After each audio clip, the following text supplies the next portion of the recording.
Je n'avais pas reçu l'ordre d'aller à Blois. L'envie me prit de partir avec le docteur Auguste, qui m'avait fait connaître son projet de porter l'armée sur Fontainebleau. Et j'ai quitté dans l'intention de revenir près de lui. Lorsqu'en sortant, j'aperçus le prince Talleyrand et sous. Et M. Avorian, qui s'est glissé au second étage. Tout petit pour moi, ces deux hommes ont trahison offerte, venant sans doute pu y envelopper le maréchal. Monsieur Pasquier est venu dans ma voiture. Je lui communiquai mes soupçons. Que voulez-vous, me dit-il. Tout paraît fini, il n'y a plus de ressources. Je les reconduisis à la préfecture de police. Et je me retirai dans mon habitation du Faubourg Saint-Germain, bien déterminée à ne plus retourner à l'hôtel de poste. Un peu avant le jeu, je reçus un courrier chargé de lettres de l'empereur puis l'impératrice. J'appris par lui que Napoléon était arrivé dans la nuit à la poste de la cour de France et que c'est là qu'il avait appris la fatale nouvelle de la capitulation. Ce malheureux prince était au courroux épris d'avertu pour sauver sa capitale. Le coup fut affreux.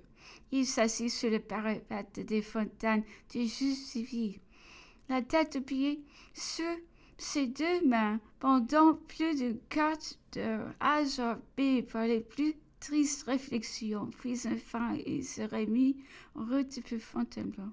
Le lendemain, je retournai chez M. Pasquier. Il réunit du camp où il avait été demandé par l'empereur de Russie. Vous avez pris votre parti hier au soir, me dit-il. J'ai pris le mien ce matin. Je viens de recevoir l'ordre de continuer mes fonctions. La règne de Napoléon est finie et j'ai écrit à Fontainebleau. Qu'on ne compte plus sur moi. Ma famille a toujours été attachée à la maison des Bourbons. J'ai servi l'empereur avec fidélité. Je ne suis pour rien dans les événements qui l'ont précipité du trône et je retourne à l'ancienne dynastie. Je ne discute pas vos motifs, lui répondis-je. Mais moi, qui dois tout à l'empereur, je m'éloignerai de son successeur. Je rentre dans l'obscurité. Ma carrière publique est terminée. Je ne réclame de vous qu'un service. Protégez-moi dans la retraite où je vais vivre avec ma famille et repousser la malveillance. Si elle vient me troubler. Et nous quittâmes. J'étais déjà convaincu qu'avec les hommes qui, Louis XVIII, étaient obligés de mettre en œuvre, les difficultés et les dangers allant se multiplier à chaque pas et sans prévoir encore les événements qui éclateront 11 mois après. J'étais bien aise de rester étranger à des devoirs politiques.